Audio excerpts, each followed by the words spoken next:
San Antonio, Texas. He asks, on Weed Country, you chemically separate CBD from THC. Can you please describe how you did this? Okay, so first of all, the way it was depicted on the show is bullshit.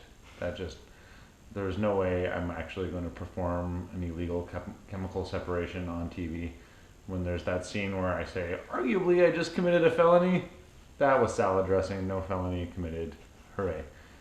In terms of how that actually happens, on the show, the part that was real is we really did chemically separate CBD from THC and provide it to that child. We just didn't do it on TV. The method that was used was this. It's a chemical extraction using resin, and it's the same resin that's used in thin plate chromatography. And what it basically does, if you picture a column where you first take all the cannabinoids and dissolve it in a solvent. The solvent I prefer to use is ethanol. And then use vacuum filtration to pull it through this thick resin. CBD travels through the resin faster than THC. So if you have 100 milliliters of a cannabinoid solvent and you pass it through a resin like that and break it up into 10 milliliter vials, the first few are going to have much more CBD than THC, and the last few are going to have more THC than CBD. If you do that over and over again, you can eventually have a very high ratio cannabinoid, even if the original input material was not high ratio. That system works. It's not a good system though, frankly, and there's better technologies in play that are now available to us.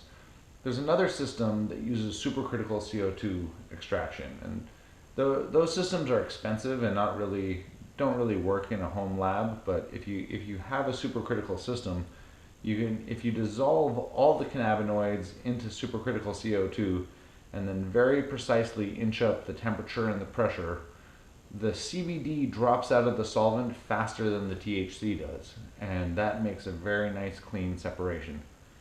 The most typical way that a chemical engineer would want to separate the two uses something called vacuum distillation. And what that the most typical one is called a rotovape.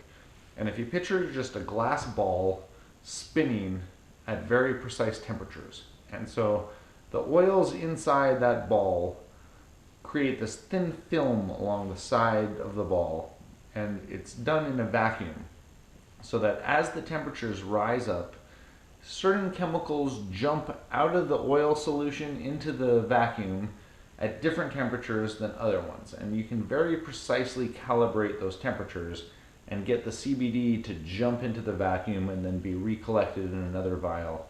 And that's really the typical chemist way of doing it. So, in terms of parents of special needs children, are they going to be able to do this at home?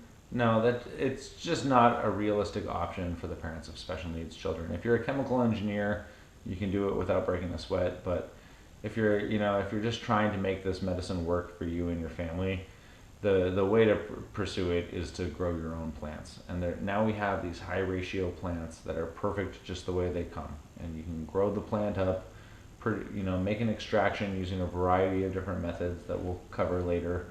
And those methods don't require a chemical separation, and they preserve the entourage, and they allow for a much cleaner, better medicine.